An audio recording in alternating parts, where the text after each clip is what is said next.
Wahid, izin saya menyampaikan ini. Jika ada kata-kata yang kurang berkenan, mohon dimaafkan ya. Jika ada kata-kata yang saya meresensi buku ini karena ini bagi saya sendiri ya. Karena sholat subuh itu sholat yang sangat sulit ya. Enggak sulit, ngantuk gitu ya. Jadi ini dulu ya. Nah, ini. Penulisnya ini Abdul Muhsin bin Zaudin bin langsung diamalkan. Penerbitnya Rumah Zakat masih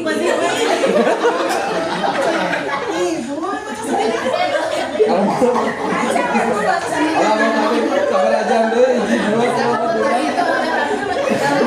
kadang begitu. Maaf tadi di mana di data. Ya betul. Lanjut aku gak mau. Data bukunya 130 halaman, ISBN-nya katanya. Jadi ini udah ISBN-nya udah ada, jadi udah bolehlah dibaca ini. kan bisa rusak anak kulit. Ini pendahuluannya, jadi gini ceritanya si Abdul ini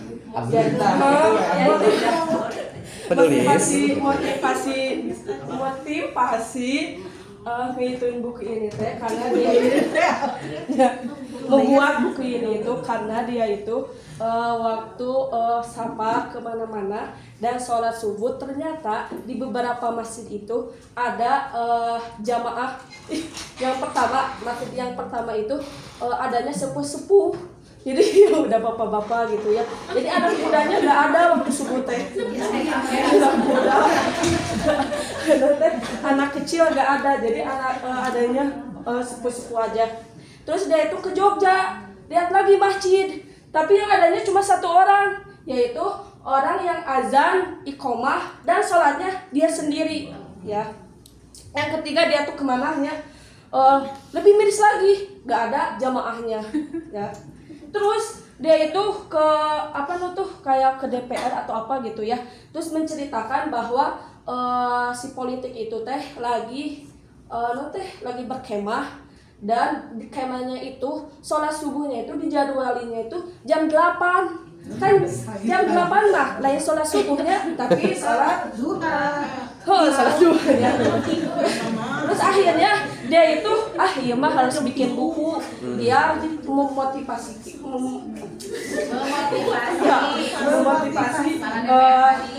mereka ya. Akhirnya Abdul ini buatlah buku ini agar tidak malas-malas. Pendahuluannya ini ya bisa dibaca. Jadi fenomena umat Islam sekarang ini sudah sangat susah untuk sholat subuh. Mau itu faktor begadang, faktor males, faktor apa lagi itu teh? Karena ketiduran ya. Faktor apa lagi ya? Oh iya, namun tukang dagang mah dagang gitu ya, dagang nu di pasar kan itu dagangnya teh di jam 2 nya sampai ke siang, tapi dia suka lupa dengan sholat subuhnya ya. Akhirnya itulah pendahuluannya.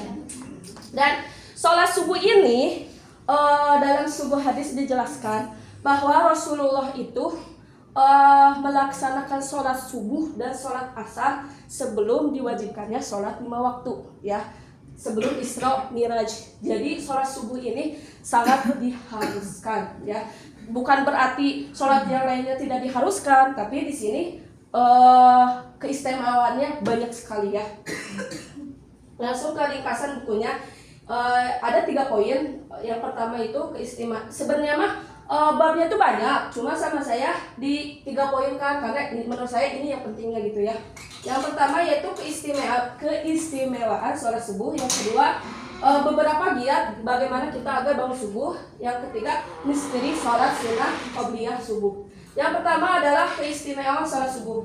Ini sebenarnya banyak, cuma sama saya dijabarinya jadi 6 poin. Yang pertama itu disaksikan oleh malaikat.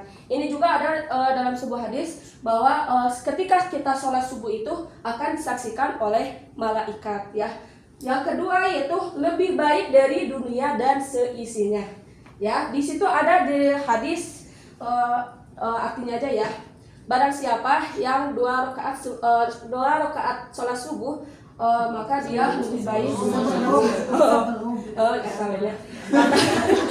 maka dia lebih baik dari dunia dan seisinya. Terus saya pernah baca artikel ya, orang yang terkaya 10 orang terkaya di bumi. Yang pertama siapa coba? Ini yang sholat subuh ya. Jadi bukan nanti Bill Gates atau apa gitu. Ini jadi kita itu sebagai seorang muslim harus bahagia karena kenapa? Karena kita itu udah termasuk orang terkaya kalau kita melaksanakan sholat subuhnya. Namun kita sholat banyak kaya gitu ya. Yang ketiga yaitu mendapat jaminan perlindungan Allah ya. Jadi ini keistimewaan sholat subuh tehnya, makanya jangan sampai kita teh lalai gitu ya. Karena kenapa? Karena sehari itu ya dari sholat subuh itu teh kalau teh bakal dilindungi dari orang yang bahaya, dari apapun lah itu ya. Terus yang keempat yaitu nih perbedaan antara mukmin dan munafik. Ini ada hadisnya ya. Hadisnya seperti ini orang munafik itu sangat berat sholat apa coba? Ada yang tahu?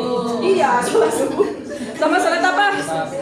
Iya, itu apa? Sama sholat isya ya.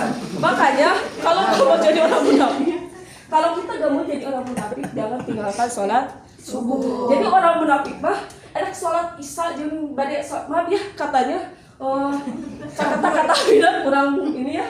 Mohon dimaafkan. Jadi orang munafik mah jadi badi sholat subuh teh sah gitu, jadi asa berat gitunya. Itu. Yang kelima, cahaya di hari kiamat.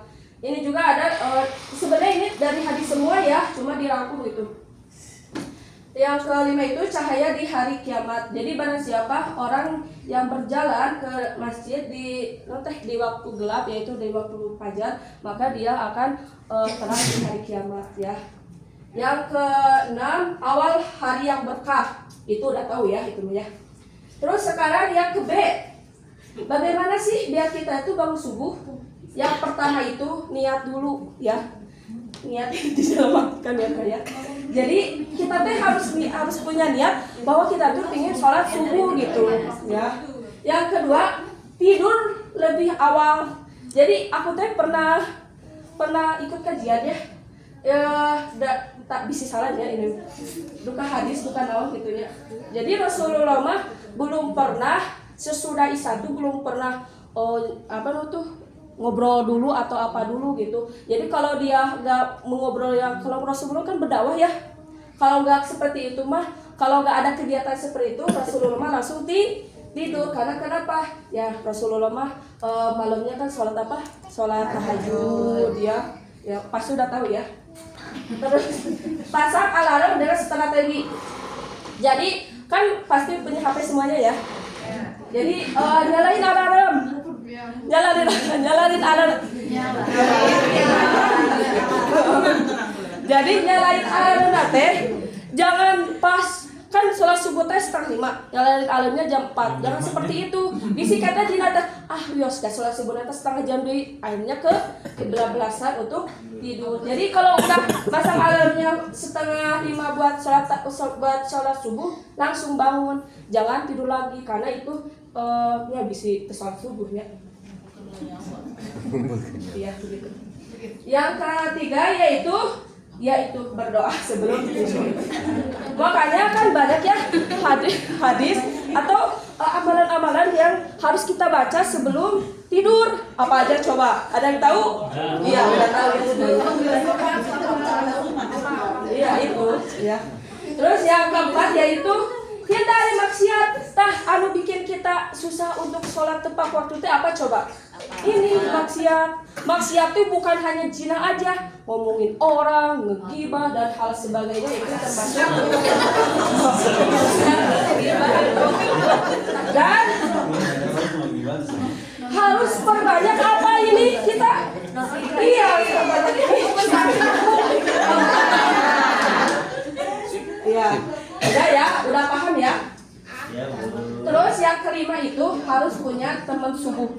Tahu nggak apa yang dimaksud teman subuh itu apa? Enggak, kalau di rumah itu teman subuh kita siapa coba?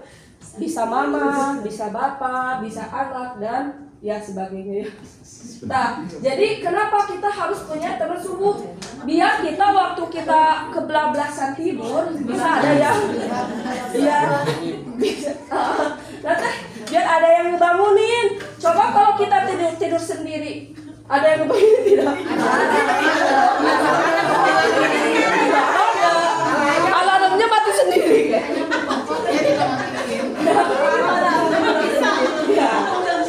Nah, udah seperti itu. Nah, yang terakhir kita itu harus ingat keutamaan. Iya, yang tadi itu ya. Terus ini bagus nih, mesti sholat sunnah qobliyah subuh. Jadi sholat sunnah sebelum subuh itu muakkad, jadi yang diharuskan karena itu ya bagus lah. Keutamaannya banyak ya. Yang pertama yaitu Rasulullah itu ulet melakukannya. Jadi Rasulullah itu tidak pernah meninggalkannya. Karena kenapa? Karena ini bagus. Ya sangat rajin. Ya sangat gitu. Itu ya apa ya? Terus bacanya itu Al-Kafirun sama Al-Ikhlas. Udah pada gitu kan? Iya. Kalau belum surah itu, ya ini sunahnya katanya surat Al-Kafirun sama Al-Ikhlas. Rasulullah itu suka yang ini sama yang ini, ya. Atau surat Al-Baqarah ayat terakhir, ya. Terus yang ketiga, tidak ditinggalkan baik saat bepergian maupun ketika bermukim. Ya, ini teh karena kenapa? Karena sholat apa ini teh? Iya, itu ya. Salah subuh itu. Karena sangat diharuskan ya. Dikodok sunah subuh bila tertinggal. Tahu nggak maksud dikodok itu apa? Hah? Bukan pijama. Bukan. Dengerin dulu ya.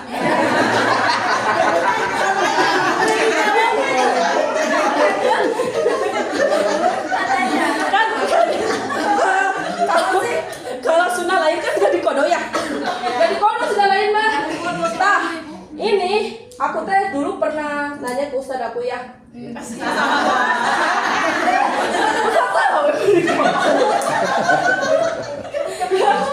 Ya, jadi kita kan ada yang nanya cina ustad kumaha cina lamun sholat subuhna katinggalun terus cek ustad teh kieu cenah. Kan sholat subuh mah waktunya singkat ya, hanya setengah jam. Nah, jadi ketika sholat sunnah subuhnya tertinggal, sholatlah subuh.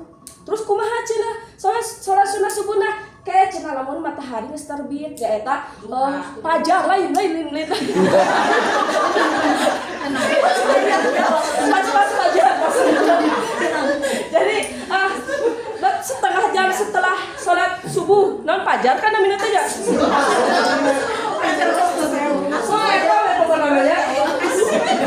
Nah gitu. Nah Rasulullah juga seperti itu kalau ketinggal ya. Karena kenapa? Karena itulah keistimewaan sholat subuh ya. Makanya kita jangan meninggalkan sholat subuh. Ya sholat sunnah juga jangan ditinggalkan ya. Terus gimana? Kacina ibu kalau suatu saat aku teh lupa sholat sunnah, gak apa-apa sesekali mah. Tapi ya jangan tiap hari lah. Kan kita udah tahu ya keutamaannya itu seperti apa ya. Kan lumayan gitu aja pahala gitu ya. Terus ini kesimpulannya gini katanya ya. Kalau sholat subuh itu ujian, iya sholat subuh itu iya ujian. Sholat subuh itu ujian. Padahal waktu sholat subuh itu dari terbit fajar sampai matahari terbit fajar, tahu kan yang pernah ke pantai? Kayak gitu. Kalau terbit mataharinya terbit ya. Jadi kita waktunya sangat terbatas, sempit dan sulit. Oleh sebab itu, salat subuh itu merupakan ujian ya. Terus sekiranya waktunya fajar sampai zuhur, terus di mana letak ujiannya? Maka dari itu banyak sekali keistimewaan bagi orang-orang yang melaksanakan sholat subuh pada waktunya. Ini ya kelebihannya bisa baca sendiri. Ini udah teng-teng. Ya kelebihannya itu ya. Ini jadi menurut saya mah ini kelebihannya banyak ya. Tadi udah dijelaskan ya. Dan bahasanya tuh praktis. Dan banyak di buku ini tuh banyak hadis sama hadis sahih sama apa itu teh Al-Qur'an. Jadi kita tidak akan tersesat kalau membaca buku ini ya. Tuh, ini di sini udah dijelaskan ya kelebihannya. Banyak ya gitulah. Bukunya tipis jadi cepat membacanya. Terus kekurangannya itu pemborosan kata. Jadi kenapa itu tadi poinnya banyak. Cuma hadisnya itu diulang-ulang. Jadi di poin ini diulang, di poin ini diulang. Jadi menurut saya itu pemborosan kata ya. Terus yang kedua ada beberapa yang kurang jelas penjelasannya.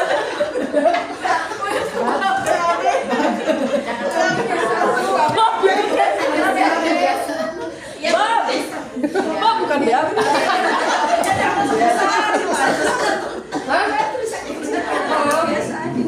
Biarinlah. Terus ini ya. Jadi ini kan banyak ya babnya tuh. Termasuk yang di sini tuh ada bab misteri sholat subuh. Tapi pas bacanya teh asa nggak ada kesimpulannya gitu. Jadi menurut saya kurang jelas penjelasannya di beberapa bab. Dan ini terlalu singkat penjelasannya. Jadi kalau mau yang lebih mendalam boleh buku lain ya.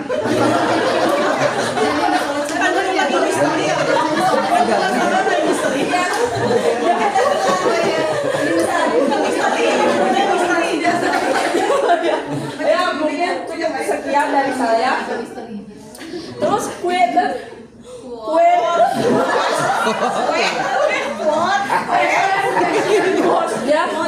bosnya gini ya.